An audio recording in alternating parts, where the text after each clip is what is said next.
Assalamualaikum warahmatullahi wabarakatuh. Halo, perkenalkan nama saya Nanda Khairunisa dengan NPM 20110600108 dari jurusan Pendidikan Biologi Fakultas Tarbiyah dan Keguruan Universitas Islam Negeri Raden Intan, Lampung. Baiklah, di sini saya akan mempresentasikan hasil kerja saya. Yang pertama, membaca Al-Quran. Al-Quran adalah satu-satunya kitab yang akan terjaga kemurniannya hingga akhir yaumil kiamah nanti. Dan Al-Quran juga sebagai sumber dari segala hukum Islam.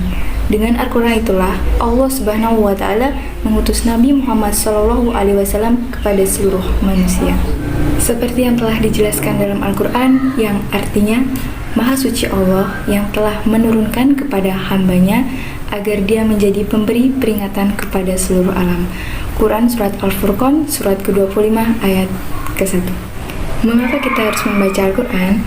Karena Al-Quran adalah pedoman hidup kita, agar hidup kita selalu berada di jalan yang lurus. Dan dengan membaca Al-Quran akan mendatangkan pahala yang dijanjikan oleh Allah Subhanahu wa Ta'ala. Bayangkan saja, jika kita membaca Al-Quran satu ayat saja, berapa huruf yang sudah kita baca? Dan di setiap huruf itu pula akan mendapatkan pahala yang dijanjikan oleh Allah Subhanahu wa Ta'ala kepada kita yang membacanya. Jangankan membacanya, mendengarkannya pun kita sudah mendapatkan pahala dan ganjaran dari Allah Subhanahu wa Ta'ala.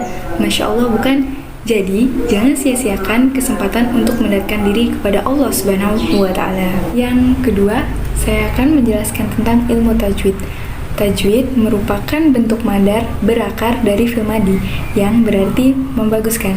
Jadi, ilmu tajwid adalah ilmu yang berguna untuk mengetahui bagaimana cara melafalkan huruf yang benar dan dibenarkan, baik berkaitan dengan mad, sifat, dan sebagainya.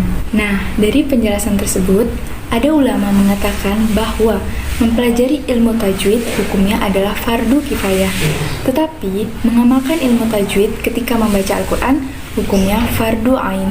Apabila dikerjakan kita akan mendapatkan pahala, dan apabila ditinggalkan kita akan mendapatkan dosa. Jadi, apa sih manfaat kita membaca Al-Quran dengan mempelajari ilmu tajwid? Yang pertama, kita akan bisa membaca Al-Quran sesuai dengan tuntutan yang diharapkan oleh Rasulullah SAW. Yang kedua, meminimalis kesalahan saat membaca Al-Quran. Baiklah, selanjutnya saya akan membacakan surat Al-Fatihah. Dan di akhir nanti, saya akan menjelaskan tentang tajwid yang ada pada surat Al-Fatihah tersebut. Bismillahirrahmanirrahim. Alhamdulillahirabbil alamin, arrahmanirrahim, maliki yaumiddin. Iyyaka na'budu wa iyyaka nasta'in, ihdinas siratal mustaqim, siratal ladzina an'amta 'alaihim ghairil maghdubi 'alaihim waladdallin. Baik, hukum tajwid yang pertama adalah idgham samsiah karena alif lam bertemu dengan ro. Contohnya, Bismillahirrahmanirrahim, Ar-Rahmanir-Rahim. Hukum tajwid yang kedua adalah mad arid li sukun karena mad jatuh sebelum huruf yang diwaqaf. Cara membacanya 2 harokat.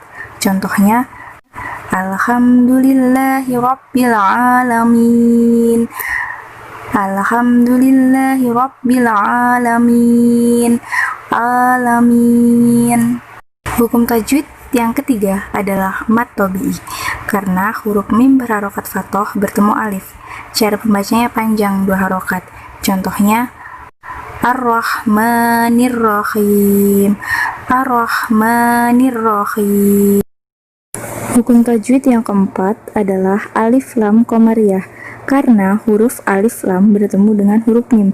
Dibacanya secara jelas. Contohnya, Ihdinas siratal mustaqim, Ihdinas siratal mustaqim, mustaqim.